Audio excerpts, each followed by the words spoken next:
Hello everybody, it's Katie from katiewritesstuff.com and I'm here today to share a whole bunch of things with you, so let's get started.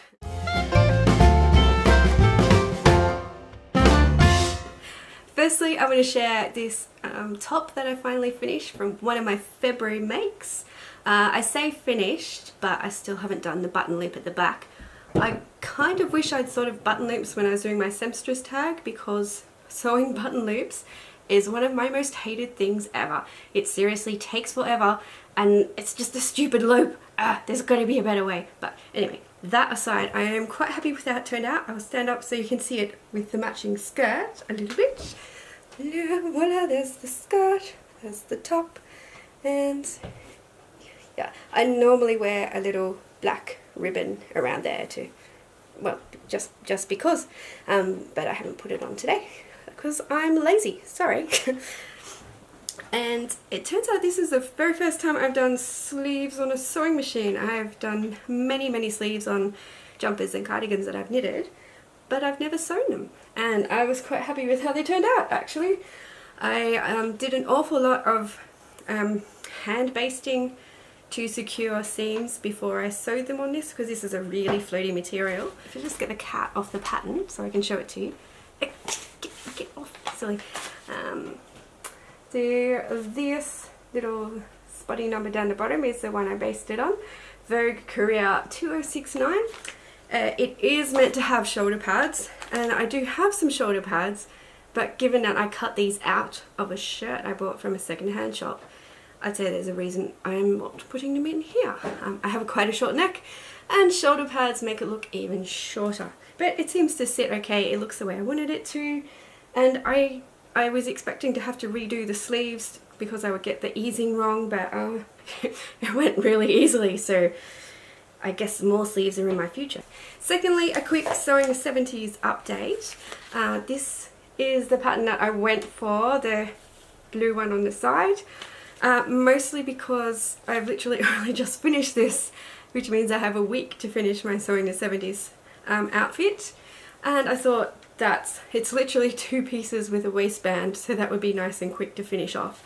And I'm washing the material just now. I will need to grade it up a little bit, so I'm just going to make that up as I go and see what happens. Now, my third thing is just something I want to show off to you. I often get given amazing things because people just know I'm that person who likes old stuff to do with sewing and knitting. And when I was at my concert band on Wednesday on our rehearsal, my friend came up to me and said that we had a car boot sale and I found this and thought of you. And so she found this amazing book. It's called Garment Cutting for Girls, so it is actually a secondary school textbook from 1928. Sorry to lie to you like that. It's actually an edited version of the book, and the person who did the revised edit also wrote another book I have. I will now show you my incredibly small vintage sewing and knitting collection, but I have another book of hers which is also on garment cutting,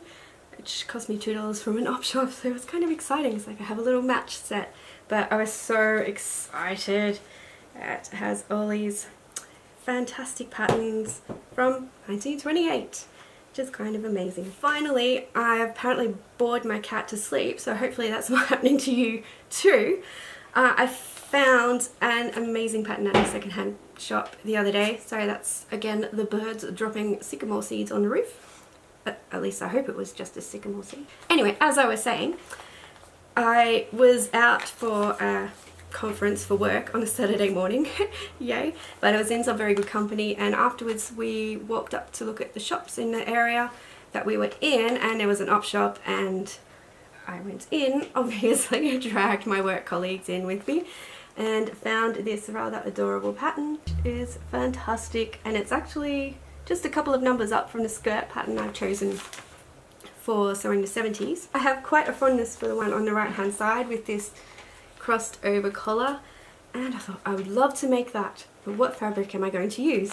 And then I remembered I have this amazing gingham sort of brushed cotton that I bought a while ago at, I can't remember the name of the shop, it's in a town called Frankston, and or I have a feeling it might be Darn Cheap Fabrics or one of those. I will confirm and put in the comments below what it is. But it was darn cheap, and I always knew I wanted to make a dress from it, but I didn't know what pattern I was going to use, and I think it would be perfect.